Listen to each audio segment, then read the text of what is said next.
মেয়ে একটা ছেলের রুমে তার বাসায় এভাবে কখন যাওয়া আসা করতে পারে সেটা আপনি নিশ্চয়ই বোঝেন। তাদের মধ্যে একটা সম্পর্ক থাকতে হয়। মানে কি বলছেন আপনি?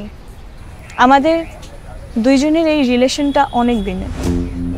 আমার বাবা মা, সংলাপের মা মামা সবাই বিষয়টা জানে। আরেকটা কথা তো আপনাকে বলতেই হয়, আমি আর সংলাপ কতবার একসাথে ঢাকার বাইরে ঘুরতে বেরিয়েছে আপনি জানেন? অনেকবার। একটা ইয়াং ছেলে একটা মেয়ের সাথে এরকম ঘুরতে বেরোলে তাদের মাঝখানে কি কি হতে পারে সেটা আপনি ভালো করেই জানেন। একটা সময় আমি কনসিভ করি।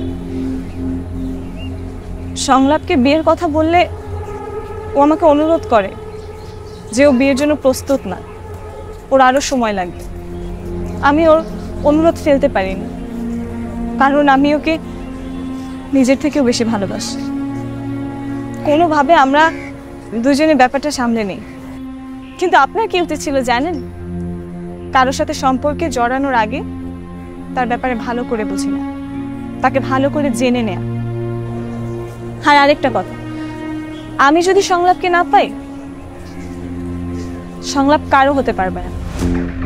মানেটা কি? মানে আমাদের দুজনের অনেক মুহূর্তের কিছু ডকুমেন্ট আমার কাছে আছে। সেটা নিয়ে আমি যদি সংলাপের বিরুদ্ধে মামলা করি, ওকে সারা জীবন জেলে থাকতে হবে। আপনি নিশ্চয়ই সেটা চান না। বাকিটা আপনি ভালোই বুদ্ধিমতী। আমি চাই এই মুহূর্ত থেকে আপনি আমাদের দুজনের কাছ থেকে অনেক দূরে থাকবেন। আশা করি আমি যা বলতে চেয়েছি আপনি তা বুঝতে পেরেছেন। ভালো থাকবেন।